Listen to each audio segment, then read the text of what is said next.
15वीं सदी की यह कहानी है। किसी एक गांव में बहुत ज्ञानी पंडित रहा करता था।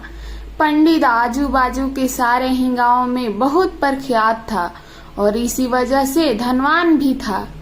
पंडित का परिवार ज्यादा बड़ा नहीं था। पंडित अपनी पत्नी के साथ अपने बहुत बड़े घर में अकेला रहता था, क्योंकि पंडित को कोई बेटा था नहीं और एक बेटी थी जिसका विवाह पास के गांव में एक सीमंत लड़के से हो गया था। पंडित ने शादी से पहले अपने होने वाले दामाद की अच्छे से जांच पड़ताल की थी और अपनी बेटी का भविष्य भी ठीक से पढ़ा था।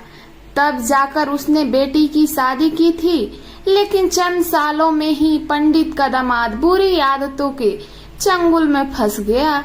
जुआ और शराब की बुरी लत ने उन्हें सड़क पर लाकर रख दिया। अपने बेटी की ऐसी दुर्दशा देखकर पंडित की पत्नी काफी दुखी हो रही थी और अक्सर पंडित को कहा करती थी, तुम जाकर उनकी मदद कर आओ। पंडित हमेशा अपनी बीवी को यह कहकर उनकी मदद करने के लिए मना कर देता था कि अभी कुछ समय तक उनका बुरा वक्त चलना है। हम चाहे कितनी ही कोशिश कर ले, जो उनके नसीब में नहीं है वो नहीं मिल पाएगा। पंडित की ऐसी बातें से उनकी पत्नी काफी दुखी हो जाया करती थी और मन ही मन सोचती थी कि कैसा स्वार्थी पिता है, अपनी बेटी को इतने कष्टों में देखकर भी उसकी मदद करने के लिए मना करता है। आखिर भगवान ने जो इतना सारा धन दिया है उसका क्या करेंगे? हमें कोई और औलाद भी तो नहीं ले देकर एक ही यही बेटी है और उसके लिए भी कुछ नहीं करेंगे तो किसके लिए करेंगे? ऐसा नहीं सोचता था।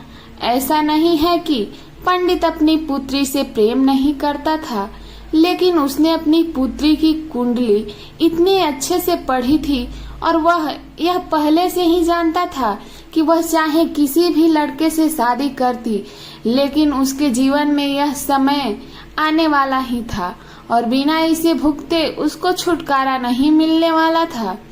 एक दिन खाने पीने के लिए भी मैं मोहताज हो चुके पंडित के बेटी और दामाद उसके घर पर आए। पंडित और उसकी बीवी ने दोनों का खूब आदर सत्कार किया और खूब अच्छा खाना खिलाया। बेटी और दामाद की पंडित से सहायता मांगने की हिम्मत नहीं हुई, इसलिए वो बिना बोले ही वापस अपने घर लौटे लगे। लेकिन माँ तो माँ होती है, पंडिताइन से रहा नहीं गया और बिना पंडित की इजाजत के उसने चोरी चुपके बूंदी के लड्डू बनाकर उसमें सोने के सिक्के रख दिए और बेटी और दामाद को दिए, ताकि बेटी और दामाद की कुछ आर्थिक सहायता हो सके। पंडिताइन यह भी जान गई थी कि बेटी और दामाद शर्म के मारे उनसे मदद नहीं मांग रहे थे, इसलिए उसने बेटी और दामाद को भी लड्डुओं में छिपे सिक्कों के बारे में कुछ नहीं बताया। जाहिर सी बात है कि जब वो लोग घर पर जाकर लड्डू खाएंगे तो उन्हें खुद उसमें सोने के सिक्के मिल जाएंगे। इस तरह बिना उनके मांगे ही उन तक मदद पहुंच जाएगी। सोचकर पंडिताइन मन ही मन अपने बेटी की मदद करने के लिए खुश होने लगी। पंडित के दामाद और बेटी उन दोनों का आशीर्वाद लेकर अपने घर के तरफ रवाना हो गए। उन दिनों गाड़ियां तो होती नहीं थी, घोड़ा गाड़ी या बैलगाड़ियां चलती थी। पैसे ना होते तो और चीजों की लेन देन भी व्यवहार होता था। बेटी और दामाद का गांव पंडित के घर से कोसों दूर था, फिर भी पैसों की कमी के चलते वह चलकर अपने गांव की तरफ निकल पड़े। थोड़े दूर ही चले थे कि पंडित के बेटी के पैर में मोच आ गई और अब उसको चलना भी मुश्किल हो गया। पंडित के दामाद ने जब देखा कि उसकी बीवी अब बिल्कुल चलने में सक्षम नहीं है, तो उसने एक टांगा अपने घर तक किराए पर ले लिया।